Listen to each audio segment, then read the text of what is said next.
안녕하세요. 저는 이제 결혼 생활을 이어간 지 10개월이 넘은 30대 후반이 된 여자입니다. 아직 짧은 결혼 생활 기간을 보냈지만 결혼 전 남편과 꽤 오랜 시간 연애를 했었는데요. 오늘 제가 들려드릴 이야기는 남편과 제가 결혼하기 전에 겪었던 아주 무서운 이야기입니다. 사연을 들어주시는 청취자 여러분들께선 혹시 세상에서 어떤 것들이 가장 무서우신가요? 귀신?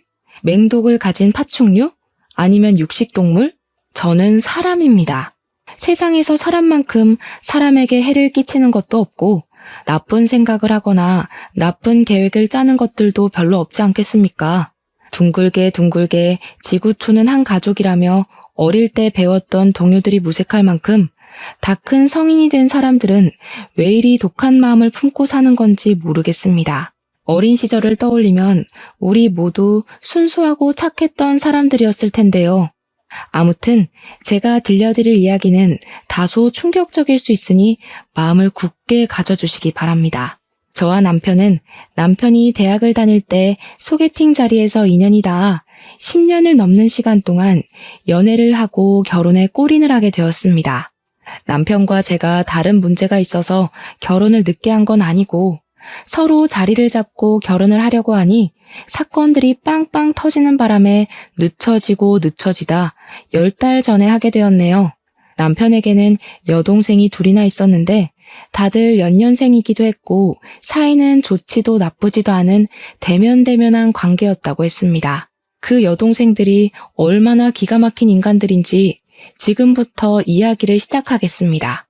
제 남편은 어린 시절부터 아주 부유한 가정에서 자랐다고 했습니다. 우리가 생각하는 일반적인 부유한 가정 말이죠.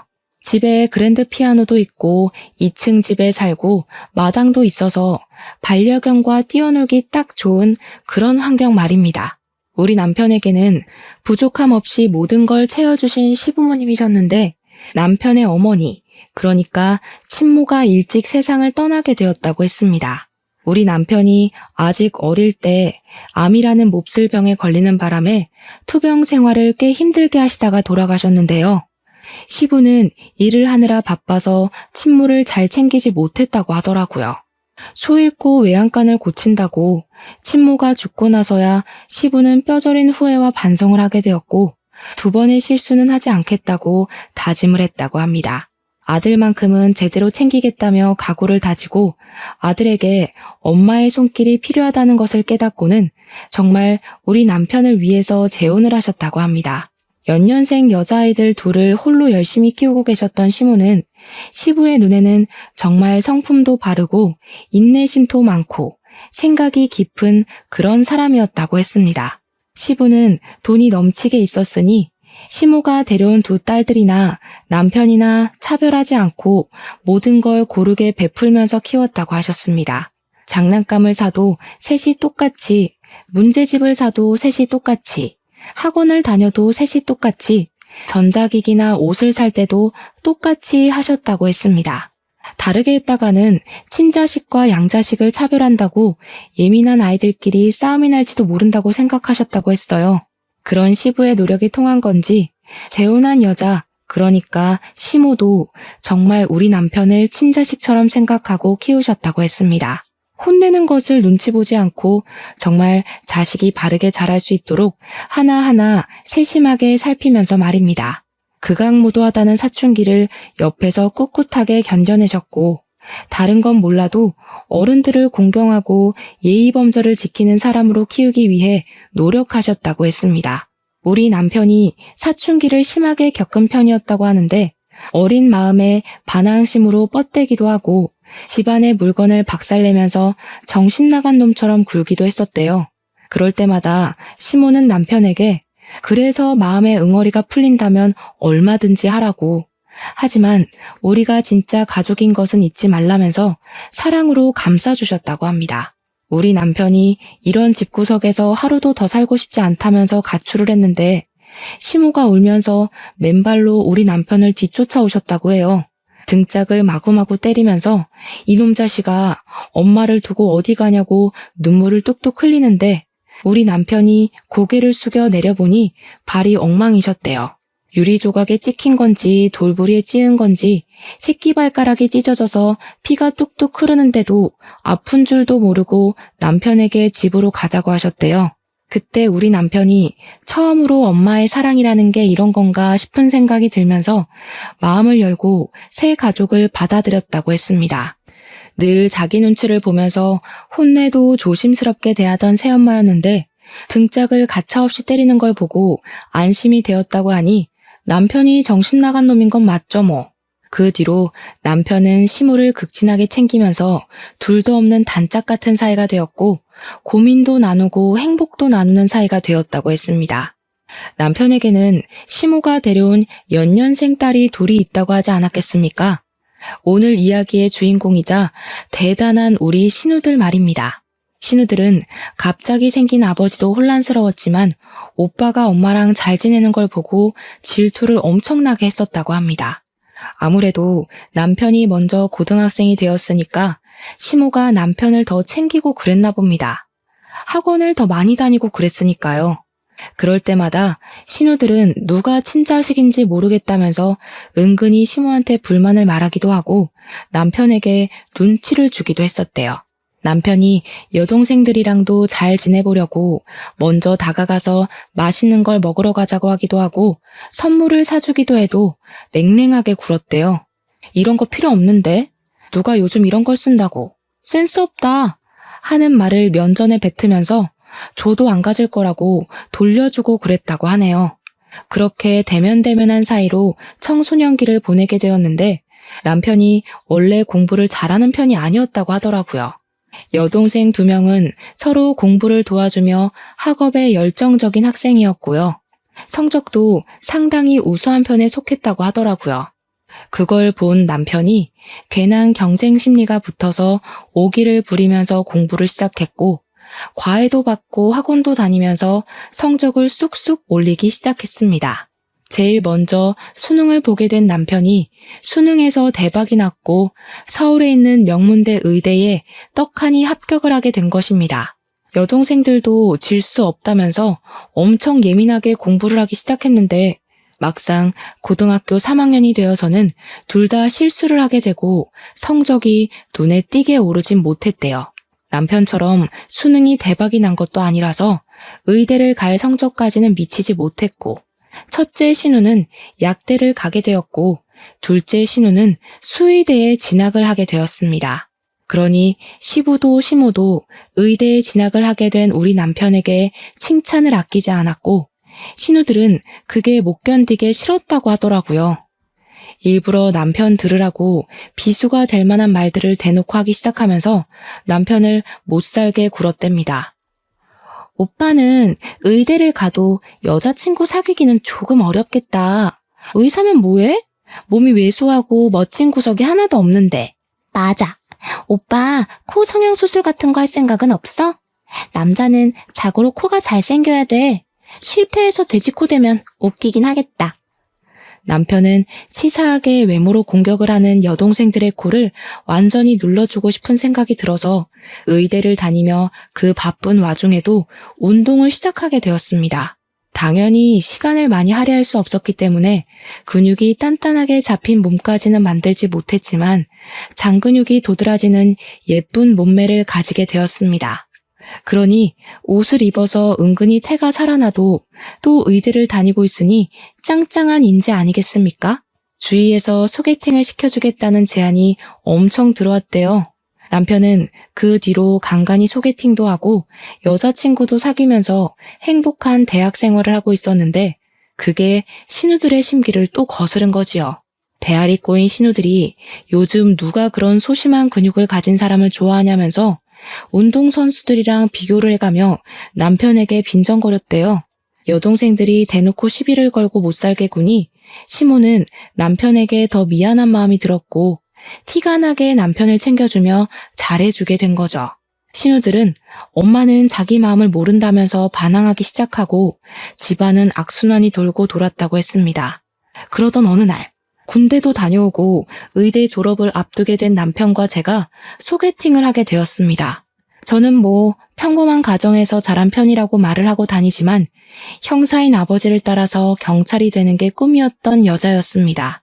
피나는 노력 끝에 경찰대학에 진학을 하게 되었고 저도 어디 가서 빠지는 환경은 아니었기 때문에 건너 소개로 남편을 만나게 되었던 것입니다. 소개팅 자리에서 만난 남편은 무척이나 자상한 편이었고 무엇보다 여자의 기분을 빠르게 알아채는 사람이었습니다. 한눈에 반할 정도로 잘생긴 얼굴은 아니었지만 어디 데리고 다니기 쪽팔린 얼굴은 아니었고 평범한 외형을 가지고 있었습니다. 제가 외모를 그렇게 따지는 편은 아니었거든요. 제 취미가 영화 감상이었는데 남편도 틈이 나면 영화를 꼭 보러 다니더라고요. 서로 관심사나 취미 같은 게 잘 맞는 편이라 연애를 시작하게 되었는데 그때가 남편이 의사고시를 봐야 하는 시기와 딱 맞물렸습니다. 의사고시 합격을 해야 면허가 나왔기 때문에 남편은 공부에 집중을 했어요. 흉부외과에 가고 싶다는 목표가 뚜렷한 사람이었거든요. 자신의 손으로 많은 사람들을 살리는 의사가 되고 싶다는 꿈이 있었기에 저는 공부하는 남편을 방해하지 않으며 응원을 하고 지지하고 있었습니다. 그때 저는 경찰대를 졸업하고 전술 지휘 과정을 이수하고 보직 근무를 막 시작할 시기였습니다. 그래서 저도 새로운 환경에 적응을 해야 하는 시점이라 무척이나 바쁘게 하루를 보내고 있었는데 남편 집이 마당이 딸린 집이었다고 하지 않았겠습니까? 남편에게는 청소년기 시절부터 키웠던 아주 오래된 반려견이 한 마리 있었는데 자식들이 전부 바쁘니까 시모가 맡아서 키우고 있었던 반려견이었습니다. 정말 똑똑하고 사람을 좋아하고 말도 잘 듣는 반려견이라서 저도 몇 번 본 적이 있었는데 정이 가는 그런 놈이었습니다. 남편이 10년을 키운 반려견이라 그런지 몸에 좋다는 사료부터 시작해서 미용도 꼼꼼하게 해주며 키우고 있었습니다. 나이가 있는 것 치고는 잘 뛰어놀고 건강도 괜찮아서 오래오래 함께 살 것이라고 생각했던 반려견이었습니다. 둘째 신우가 수의대에 진학을 하게 되면서 반려견의 건강도 잘 챙기게 되니 사실 걱정할 게 전혀 없는 상태이기도 했습니다. 남편이 의사고시를 볼 시점에 이미 둘째 신우는 수의사로 동물병원에 취직을 해서 일을 하면서 돈을 벌고 있었습니다. 남편은 반려견의 건강검진을 받기 위해서 둘째 신우가 일을 하는 동물병원으로 가게 되었는데 이것저것 둘째 신우가 검사를 하더니 심각한 표정을 짓더랍니다.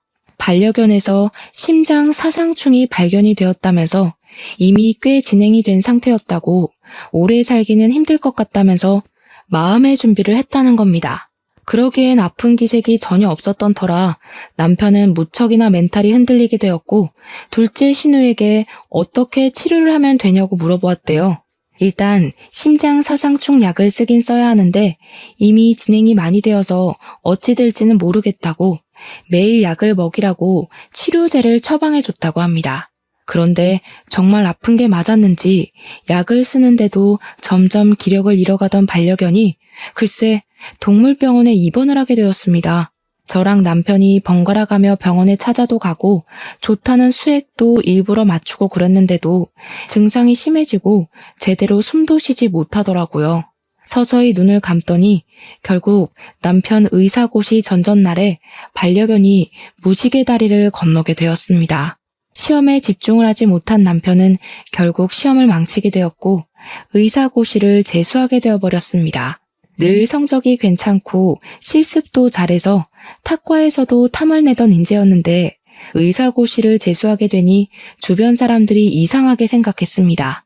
남편은 반려견이 무지개 다리를 건넜다는 충격과 더불어 시험까지 떨어지게 되면서 완전히 폐인처럼 지내기 시작했고 자괴감에 빠지게 되었습니다. 저는 그런 남편이 다시 한번 일어설 수 있도록 꾸준히 멘탈 케어를 해줬고 용기를 줬습니다. 남편은 다시 공부를 시작하게 되었죠. 하지만 남편의 가슴 한편에는 늘 그 반려견이 함께 있었습니다. 신우들이 같이 살기 시작한 이후에 데리고 왔던 반려견이었으니까 신우들도 10년 이상을 같이 살았던 반려견이었는데요. 거기다가 둘째 신우는 수의사로 일을 하고 있었으니까 반려견이 얼마나 소중한 존재인지 충분히 인지를 하고 사는 사람이었거든요. 그런데도 불구하고 개 장례를 치러주는데 코빼기도 비치지 않더라고요. 몇 번 본 저도 참석을 했는데 말입니다. 첫째 신우는 바빠 죽겠는데 굳이 그런 것까지 해가면서 유난스럽게 굴어야 하냐고 시모에게 자기는 부르지 말라고 했다는 거예요. 글쎄. 반려견에게 가장 큰 애정을 쏟아부었던 시모와 남편만 눈을 꼭 감고 미동도 없이 누워있는 반려견을 화장하면서 엉엉 울더라고요. 물론 저도 눈물이 찔끔 나오긴 했습니다. 그 맛없는 약을 먹고 병원에 입원해 치료를 받으면서도 한 번을 짖지 않던 순한 멍멍이였거든요. 저도 몇 번 안 봤지만 눈물이 찔끔 날 정도로 마음이 아팠는데 신우들은 어찌 그리 차갑게 대할 수 있는지 진짜 사이코패스가 따로 없다고 생각했습니다. 저희는 화장을 해서 뼈가루가 된 반려견의 유해를 집 마당에 잘 묻어주고 반려견이 평소에 좋아하던 개껌도 놓아주었습니다. 남편과 연애를 한 지도 시간이 꽤 흘렀고 남편은 그 다음 해에 치러진 의사고시에서 우수한 성적을 내면서 당당하게 의사 면허를 취득하게 되었습니다. 본격적으로 흉부외과를 선택한 남편은 일이 바빠 잠을 잘 시간이 부족할 정도로 공부를 하며 의료기술을 익혀나가기 시작했습니다. 저도 경찰서에 발령을 받아 근무를 하게 되면서 각종 범죄 신고에 출동을 하느라 하루가 어떻게 흘러가는지도 모르게 지냈습니다. 남편과 다 죽어가는 몰골로 다크서클을 턱 밑까지 끌어내리고 데이트를 하는 도중에도 서로의 직장에서 연락이 오면 뛰쳐나가야 했습니다. 영화 한 편을 제대로 볼 수 없을 정도로 바빴으니까 상상이나 되십니까? 그러던 도중에 집안이 조용하다고 우울해하는 시모를 위해서 남편은 새 강아지를 입양하기로 결심을 했습니다. 시모와 함께 유기견 센터에 가서 시모가 제일 눈이 가는 강아지를 입양해 왔다고 했습니다. 저는 남편을 칭찬해 주었죠. 유기견이라 그런지 사람에게 받은 상처가 있었던 강아지는 낯가림이 아주 심해서 으르렁거림이 많았는데 특히 신우들에게 유독 으르렁거렸다고 했습니다. 솔직히 제가 제3자의 눈으로 봐도 싹수가 없어서 정이 가지 않던 신우들인데 낯가림 심한 강아지는 더할 수도 있겠다 싶었습니다. 저는 은근히 강아지가 신우들을 좀 괴롭히고 물기도 했으면 좋겠다고 생각할 정도였으니까요. 남편은 반려견을 정말 좋아해서 틈이 나면 같이 산책도 나가고 정을 붙이게 하려고 놀아주기도 하고 하면서 지냈는데 정말로 사건이 일어나게 된 것입니다. 수의사임에도 불구하고 집에서 키우던 반려견에게 매몰차게 굴고 정을 주지 않았던 둘째 신우를 반려견이 확 물어버린 겁니다. 다리를 반려견이 아주 심하게 물어뜯는 바람에 살이 찢어져 나가면서 응급실에 실려가게 되었습니다. 둘째 신우는 아파 죽겠다면서 난리를 쳤고 급하게 응급실에서 다리를 봉합하는 수술을 받게 되었습니다. 부분 마취가 필요해서 주사를 맞는데 마취약이 들어가고 있는 와중에도 둘째 신우는 그 개를 당장 갖다 버리라면서 난리를 치더라고요. 아니, 수의사씩이나 되어서는 반려견의 행동도 확인하지 않고 보살피지도 않는 주제에 파양을 하라는 말이 나오는지 남편은 어이없어 했습니다. 시모는 둘째 신우의 난리통에 입양을 한 개를 어떻게 파양을 시키겠냐고 차라리 분가를 하라는 소리를 했다고 하더라고요. 너희 나이도 생각해보면 30을 넘겼는데 언제까지 집에서 엄마가 해주는 밥 먹으면서 살 거니? 직장도 다니겠다. 독립을 하는 게 좋겠어. 너희가 일하느라 바쁘다고 엄마한테 신경도 안 쓸 때 유일하게 엄마를 반겨주는 반려견이야. 그러니 신우들이 전부 반발을 하면서 지금 개 한 마리 때문에 딸들을 버리는 거냐고 엄마는 오빠만 좋아한다면서 의견을 굽히지 않았대요. 시모는 남편은 어차피 결혼을 시키면 그만이라고 오래 연애를 한 여자친구도 있는데 금방 독립해서 나가지 않겠냐고 했대요. 신우들은 만나는 남자도 없는데 언제까지 본가에 틀어박힐 거냐고 독립해서 살아봐야 부모의 소중함도 알게 되는 것 아니겠냐고요. 시부는 시모의 말이라면 껌뻑 죽는 분이셨기 때문에 시모의 강경한 태도에 숟가락을 얹으셨고요. 결국 신우들은 타이로 독립을 하게 되었고 신우들은 끝까지 시모에게 너무하다는 말을 하면서 푸른 빌라를 얻었다고 하더라고요. 집을 나가고 하니까 그제야 시모의 마음도 조금 불편하고 미안했는지 가끔 반려견 진료를 보러 둘째 신우네 동물병원을 찾아갔다고 하더라고요. 그런데 둘째 신우가 자기 다리에 흉지게 만든 원흉이 찾아왔다면서 그렇게 성의 없이 진료를 받다고 하더군요. 그래도 시모는 딸이 봐주는 게 안심이 되니까 꾸준히 둘째 신우의 동물병원에 찾아가서 검진을 받았습니다. 그러던 어느 날 둘째 신우가 입양한 유기견에게서도 심장 사상충이 발견되었다면서 첫 반려견에게 주었던 약을 그대로 처방을 해줬대요. 시모는 너무나도 불안했다는 겁니다. 이대로 또 무지개 다리를 건너게 되면 어떡하나 싶었던 거죠. 정도 다 들여놨는데 시모는 혹시 본인이 먹이는 사료가 잘못됐나, 간식이 잘못된 건가 하면서 자책도 하셨습니다. 제발 지금 강아지만큼은 무지개 다리 건너지 않게 치료를 잘 좀 해달라고 신신당부를 하면서 개를 입원시키고 나왔는데 간호사들이 수근거리는 소리를 들은 겁니다. 근데 주원장님 말이야, 그게 자기네 집 개 아니야? 심장 사상충 아니던데? 예전에도 한번 그랬던 적 있었잖아. 맞아. 몇 개월 전에 왔던 그 커다란 레트리버 말이지? 누가 들을라, 조용히 말해. 멀쩡한 개한테 저 약 먹이면 죽을 텐데. 예전에 그 레트리버도 멀쩡하다가 며칠 약 먹고 시름시름 앓았잖아. 본인 집 개니까 사정이 있게 하겠지만 무서운 사람이야.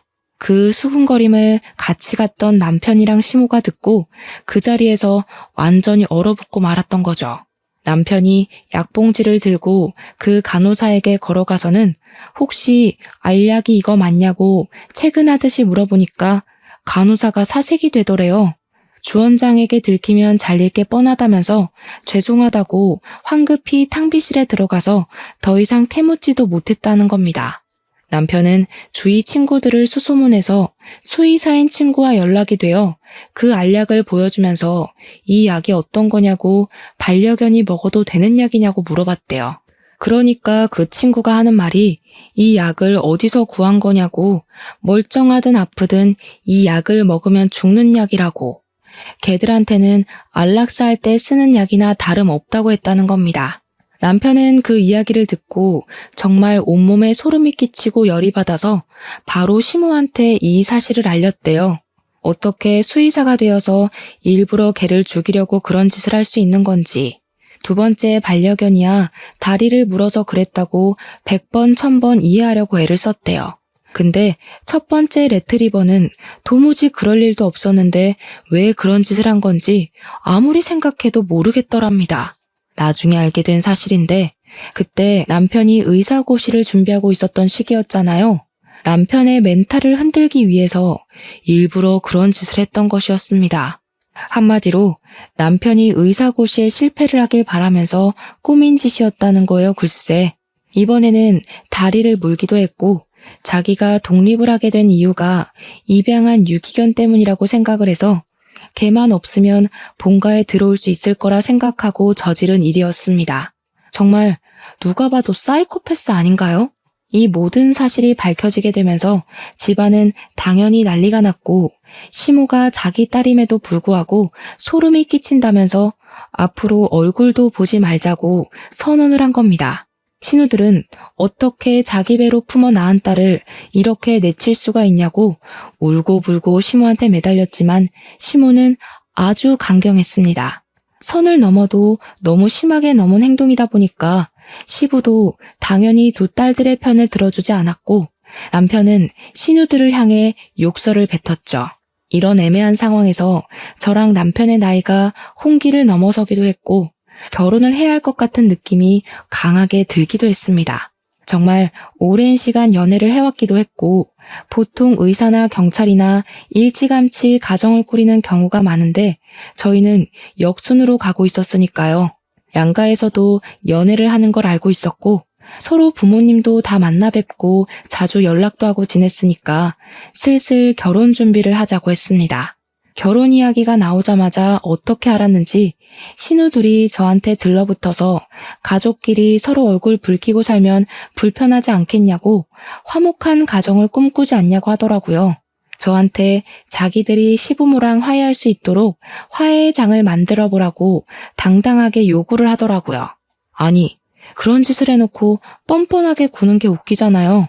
저는 글쎄 그게 제 마음대로 되겠냐고 하면서 신우들을 피했습니다. 하루는 제가 신우들의 등살에 떠밀려서 화해의 장을 만들어 보겠다고 시모한테 제가 아가씨들 반찬을 좀 전달해 주겠다고 했습니다. 시모도 본인 딸이다 보니까 걱정이 좀 됐는지 아직 결혼도 하기 전인데 이런 심부름을 시켜서 미안하다고 반찬들을 주시더라고요. 그래서 제가 그걸 들고 아가씨네 집에 갔더니 첫째 신우가 집에 있더라고요. 문을 열어주더라고요. 제가 알기론 독립한 투룸 빌라는 시부가 해준 걸로 알고 있었습니다. 결혼을 하면 저희 신혼집도 시부가 해주신다고 했었거든요. 근데 거실에 각종 명품이 죄다 널려있는 게 아니겠어요? 방이 2개뿐이라서 물건 둘 곳이 없다고 거실에 늘어놨더라고요. 진짜 무슨 명품관에 온 줄 알았을 정도로 가방에 옷에 시계에 난리도 아니더라고요. 정말 여자라면 누구라도 눈이 돌아갈 것 같은 브랜드의 물건들이 거실에 쫙 펼쳐져 있었습니다. 제가 입을 떡 벌리고 구경을 하니까 저한테 여자라서 그런지 명품 좋아하는 건 똑같다고 하면서 이건 얼마고 이건 한정판이고 난리가 났더라고요. 근데 제가 알기로는 첫째 신우도 그렇고 둘째 신우도 그렇고 저렇게 사치를 즐길 정도로 벌이가 좋은 건 아닌 것으로 알고 있었습니다. 둘째 신우가 일하는 동물병원은 본인 병원이 아니라 페이닥터로 일을 하고 있었던 것이고 첫째 신우도 약사이긴 하지만 일을 그만둔 상태였거든요. 집을 유지하는 것도 한두 푼 드는 게 아닐 텐데 이래저래 돈 쓰는 걸 생각하면 시부가 돈을 지원해주고 있구나 하는 생각이 절로 들더라고요. 절대로 저 명품들을 제값 주고 사서 쓸 수 있을 만큼의 돈을 벌진 못했습니다. 반찬 잘 전달해주고 시댁으로 돌아와서 시모에게 이야기를 하다가 집에 명품이 너무 많아서 놀랬다고 하니 시모가 기겁을 하더라고요. 아직도 그 명품 모으느라 빚지면서 산다니? 그 정신 나간 계집애들 같으니라고. 도대체 어쩌다 저렇게 컸는지 내가 속이 상해 죽겠어. 시모의 이야기를 들어보니까 예전부터 신우들의 사치벽이 장난 아니었다고 하더라고요. 그래서 빚을 갚아준 적도 여러 번 있었고 시부가 마지막으로 빚을 갚아줄 때 용돈도 다 끊었고 지금도 용돈 한 푼 안 준다고 했습니다. 돈을 주면 명품을 사느라고 돈을 다 써서 밑 빠진 독에 물 붓는 거나 다름없다고 하는데 저는 뭐 할 말이 없어서 입을 꾹 다물었죠. 그럼 그 명품들은 다 어디서 얻어온 걸까 싶어서 궁금하긴 했습니다. 아무튼 저랑 남편의 결혼 준비는 착착 이루어지게 되었고 상견례를 하게 됐는데 시부모의 요청으로 일부러 신우들은 부르지 않고 진행을 했습니다. 하지만 신우들이 그걸 또 어찌 알았는지 저를 불러다가 어떻게 자기들을 빼고 상견례를 할 수 있냐며 핀잔을 주더라고요. 본론은 그게 아니었는지 한참을 구시렁하다가 자기들은 예단으로 뭐 해줄 거냐고 이번에 새로 나온 신상백을 사달라고 하더라고요. 어떤 모델인가 하고 보니까 무려 800만 원짜리 가방을 2개나 해달라는 게 아니겠습니까? 제가 정신 나갔겠습니까? 신우들, 공무원 월급이라는 게 뻔하지 않나요? 제가 무슨 돈이 있어서 이런 비싼 가방을 2개나 사서 선물을 해드려요. 우리 오빠 의사잖아, 의사. 의사 남편 데려가면서 그 정도는 당연히 해야 하는 거 아니야? 우리가 뭐 집을 사오래, 차를 사달래? 그 정도도 못해? 신혼집도 우리 아빠가 얻어준다고 하던데 당연히 성의는 보여야지. 그 집도 시아버지께서 해주시는 거지 신우들이 해주는 건 아니잖아요. 제 월급으론 턱도 없어요. 못 해드려요. 그러니까 저한테 경우가 없네, 우리 집을 무시하는 처사네, 결혼 반대하겠다고 호들갑을 떨더라고요. 제가 기가 막혀서 시모한테 일렀더니 시모가 몸을 부들부들 떨면서 미안하다고, 자기 딸들이지만 왜 저러는지 모르겠다고 하더라고요. 저한테 신세 한탄을 하는데 원래 비뚤어진 아이들은 아니었다고 하시더라고요. 사별을 한 이후에 혼자 딸 둘을 키우면서 무시도 당하고 멸시도 당해서 방어적인 성격을 가지게 된 것 같다고요. 부자 새아빠를 만나서 부족함 없이 살고 있지만 지 오빠가 뭐든 자기들보다 잘하니까 자격지심이 생긴 것 같다면서 눈물을 훔치셨습니다. 외적으로 치장하고 돈을 쓰는 것으로 위안을 삼는 것 같다며 정신병원이라도 보내야 할 것 같다는 말에 저러다가도 정신 차리는 날이 올 거라고 위로를 했습니다. 정신을 차리기는 개뿔. 신우들은 평생이 가도 정신을 차리지 못할 게 분명합니다. 어느 날 시댁으로 소송장이 하나 날아왔다고 하더라고요. 시모가 아무 생각 없이 열어봤는데 글쎄 그대로 목덜미를 잡고 넘어가고 말았습니다. 첫째 신우가 만나던 남자가 있었는데 그 인간이 유부남이었던 것입니다. 본가로 상간자 소송장이 날아왔고 집안이 발칵 뒤집어진 겁니다. 시부는 이제 더는 못 봐준다고 노발대발 난리가 났고 시모는 개거품을 물고서 쓰러지고요. 저랑 남편은 집안이 바람잘 날 없는 와중에 결혼 날짜가 다가오고 있어서 긴장을 멈출 수가 없었습니다. 거기서 끝이라도 났으면 모르겠는데 이 정신 나간 첫째 신우가 죽어도 그 남자랑 못 헤어지겠다면서 둘이 야반도주를 한 게 아니겠습니까? 도대체 이게 무슨 일인지. 제 직업이 경찰이다 보니까 시부모님은 저한테 신우의 행방을 찾아달라고 하는데 원래 성인은 실종 신고가 잘 안 되거든요. 특히 신우처럼 자의로 집을 나간 사람을 찾아봐야 뭐 어쩌겠습니까? 시간이 흐르고 흘러서 저와 남편의 결혼식을 일주일 앞둔 날, 그날이 첫째 신우가 가출을 한 지 4개월이 되던 날이었습니다. 첫째 신우가 돈이 다 떨어진 건지 시모한테 공중전화로 연락을 하게 된 것입니다. 돈이 필요하니까 잠깐만 만나달라고 애걸복걸했대요. 시모는 4개월 만에 처음으로 딸에게 연락이 왔으니 얼마나 보고 싶었을까요? 버선발로 신우를 본다고 뛰어나가다가 교통사고를 당하게 되었습니다. 야밤에 주의도 살피지 않고 냅다 첫째 신우를 만난다고 나가다가 음주운전 차량에 치이게 되었고 현장에서 손 쓸 사이도 없이 눈을 감으셨습니다. 시모가 죽은 마당에 결혼식 날짜에 저희가 어떻게 결혼식을 웃으며 올릴 수 있겠습니까? 그래서 결혼식을 취소하고 미루기로 했습니다. 이미 우리 부부가 같이 살 집이며 혼수는 다 준비가 되어 있었기에 혼인신고만 하고 살자고 이야기를 했는데 남편이 그러더라고요. 일단 지금 상황에 혼인신고를 하는 게 답이 아닌 것 같으니 조금 미룰 수 있겠냐고요. 저희가 결혼식을 올리고 1년을 같이 살아본 이후에 혼인신고를 하기로 약속을 하기도 했고 손해볼 건 아닌 것 같아서 알겠다고 했습니다. 결국 시모의 허망한 죽음을 계기로 첫째 신우는 집으로 돌아오게 되었고 언니가 돌아왔다는 소식에 둘째 신우도 독립한 집을 처분하고 본가로 들어왔습니다. 본가에서는 시부와 신우 둘, 저와 남편은 아파트로 분가를 하게 되었습니다. 첫째 신우를 오랜만에 보게 되었는데 저에게 눈을 뾰족하게 뜨고서는 어떻게 엄마가 죽었는데 둘이 혼인신고를 하고 살 수 있냐고 하더라고요. 뭔 상관인가 싶긴 했지만 1년 뒤에 혼인신고하기로 했다. 시모 죽음은 우리도 안타깝게 생각하고 있다고 명복을 빌고 있다고 했습니다. 그렇게 조용해지나 싶었는데 엎친 데 덮친 격으로 시부가 건강검진을 갔다가 암을 발견하게 되었다는 연락을 받게 되었습니다. 혹인 줄 알았는데 모양이 이상해서 조직 검사를 해보니 암이라는 결과가 나왔다는 것입니다. 물론 위치가 나쁘지 않아서 항암 치료를 하면 호전될 가능성이 농후하지만 전이가 되기 시작하면 답이 없다고 하더라고요. 전이라는 게 멈추라고 해서 멈추는 것도 아니고 무엇보다 의사인 남편이 잘 알고 있는 분야이기도 하니까요. 남편은 시모도 잃고 얼마 지나지 않아 시부까지 암 판정을 받으니 우울증까지 찾아오게 되어서 힘들어 죽으려고 했습니다. 당연히 우리 남편은 일이 손에 잡히지 않아 실수를 하는 일이 잦아졌고 동료들에게서도 평판이 점점 떨어지기 시작했습니다. 남편은 저에게 일을 쉬고 싶다고 말을 했고 저는 그런 남편의 정신 건강이 회복되는 것이 우선이 되어야 한다고 생각해서 쉬라고 이야기를 했습니다.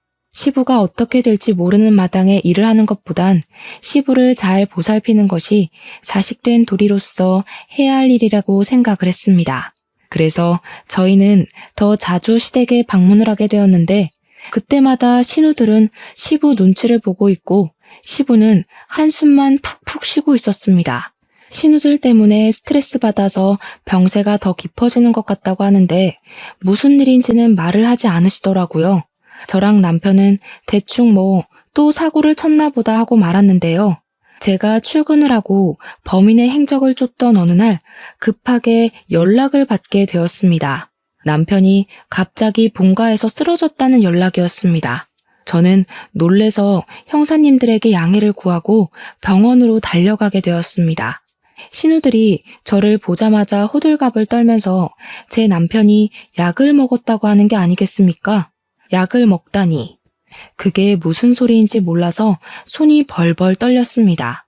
오빠가 계속 괴롭다, 우울하다 하더니 갑자기 방에 들어가서 약을 먹어버렸어요. 위세척도 하자고 해서 다 하고 처치가 끝났다고 하는데 오빠가 눈을 못 뜨고 있어요. 어떡해, 언니. 의사 선생님을 만났는데 선생님도 이상하게 약 기운이 다 빠져나간 것 같은데도 의식이 돌아오지 않는다고 간혹가다 이런 환자도 있긴 하니까 지켜보라고 하더라고요. 이대로 눈을 못 뜨고 혼수 상태가 되는 사람들도 있다고 하는데 식은땀이 다 나더라고요. 저는 그때부터 계속 남편 간호를 시작했는데 제가 하는 일이라는 게 하루 종일 병실을 지킬 수 있는 여유가 나지 않는 일이잖아요. 간병인을 두려는데 신우들이 자기들이 지은 죄가 많으니 남편 병간호를 하고 싶다고 하더라고요. 철이라도 든 건지 물론 그 생각은 아주 잠깐이었고요. 시부한테 들었는데 남편이 약을 먹은 날 첫째 신우랑 다투는 소리를 들었다고 하시더라고요. 첫째 신우가 시모 보험금을 홀라당 타먹고서는 그 유부남이랑 노느라 돈을 다 썼다는 거예요. 그걸 남편이 알게 되었고 둘이 한참을 싸웠다고요. 시부가 그래서 요 며칠 계속 한숨만 쉬고 있었고 신우는 눈치를 본 거라고 하더라고요. 그 말을 듣는데 약간 느낌이 쎄했습니다. 우리 남편은 신우의 극진한 간호에도 불구하고 눈을 뜨지 못했고 시부는 저에게 새 삶을 찾으라고 했습니다. 혼인신고도 안 했고 동거만 한 것이니까요. 시부는 항암 치료를 받고 있었지만 점점 쇠약해져 갔고 이제는 둘째 신우까지 일을 그만두고 시부와 남편을 보살폈습니다.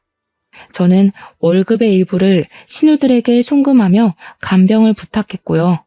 하루는 일이 조금 애매한 시간에 끝나서 남편의 얼굴을 보러 병실에 들렸습니다.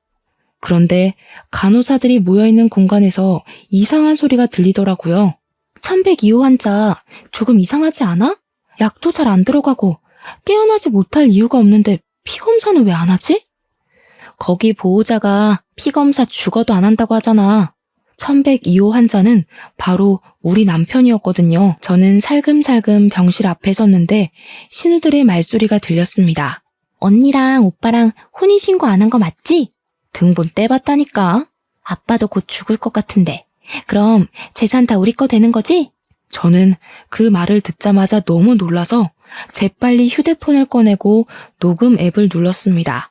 그리고 살짝 열려있는 문틈으로 휴대폰을 들이밀고 녹음을 뜨기 시작했어요. 오빠만 빨리 죽으면 된다니까. 아씨, 나 동물병원에서 이제 마취제도 더 못 가지고 나와. 우리 원장이 알아서 나 잘렸잖아. 새 병원 취직하라니까. 소문나서 취직도 못하게 생겼어. 내가 차려야 될 것 같은데. 돈이 어디 있어서 동물병원을 차려. 언니 약 사면서 약 하나 못 구해? 나도 약 빼돌리다가 잡혀서 면허 취소된 거 몰라? 오빠 빨리 죽이려면 약이 더 필요한데. 그럼 약을 더 구할 방법이 없나? 내가 친구한테 부탁을 해두긴 했어. 우리 집 개가 너무 힘들어해서 안락사 해야 할 것 같은데 약 좀 구해달라고. 준대? 된대? 아니, 안 된다고 하는데 아빠랑 오빠가 투병 중이라서 병원에서 하고 싶다고 졸랐지 뭐. 한 일주일만 기다려보라던데? 안락사 약이면 위험한 거 아니야? 부검하자 그러면 어떡해. 피검사도 거절하고 있는데 부검이 안 한다고 하면 장땡이지. 혼인신고 안 한 게 신의 한 수다. 어쩌다가 그렇게 빚을 지게 된 건지 진짜. 한 방에 갚을 수 있는 기회가 생겨서 다행이지. 아니었으면 우리 새우잡이 배라도 탔어야 했을걸? 신우 둘이 낄낄거리면서 웃는데 저는 손이 벌벌 떨려서 휴대폰을 놓칠 뻔했습니다. 그 길로 바로 아버지에게 달려가서 녹음 파일을 들려드렸고 우리 아버지는 범죄라면서 바로 형사들을 데리고 병원으로 가겠다고 하셨습니다. 저는 정확한 증거가 더 필요하다 생각하여 다음날 병원으로 가 신우들 몰래 간호사에게 피검사를 부탁했습니다. 피검사 결과 사람 몸에서 검출될 수 없는 약물들이 나왔고 아빠는 바로 체포영장을 들고 병원에 찾아왔습니다. 병원에서는 신우들과 남편을 격리시켰고 남편에게는 해독제가 투여되었습니다. 신우들은 경찰에 체포가 되었고 끝까지 부정을 했지만 범죄의 증거가 명확하였기에 법의 심판을 받게 되었습니다. 약물에 중독되었던 남편은 꼬박 3주간의 치료 끝에 눈을 뜨게 되었고 시부는 남편이 깨어났다는 소식에 기뻐하시며 항암 치료에 매진하겠다고 하셨습니다. 남편은 그 이후로 2개월이 더 지난 뒤 퇴원을 하게 되었습니다. 그 뒤로 저희는 더 미루지 않고 혼인신고를 하게 되었고 시누이들의 재판에 증인으로 서서 모든 것을 거침없이 진술했습니다. 처음 사고가 났을 때도 남편의 자의가 아니라 신우들이 약물에 취하게 만들었던 것이었습니다. 신우 둘은 각각 징역 10년, 7년형을 받았습니다. 지금은 완벽하게 회복을 하여 다시 의사로서 일을 시작한 남편과 제가 시부의 항암 치료를 돌보며 살고 있는 중입니다. 우리 시부도 힘을 낸다고 했으니 좋은 결과가 있길 바라면서 앞으로 더 극악무도한 범죄자들을 확실하게 처리하는 경찰이 되겠습니다. 이 사연을 들어주신 청취자 여러분 곁에 저런 범죄자가 활보하지 않도록 노력하겠습니다. 물론 저희 가정도 소홀하지 않게 돌보겠습니다. 제 이야기 재밌게 들어주셨다면 더할 나위 없이 기쁠 것 같습니다. 감사합니다.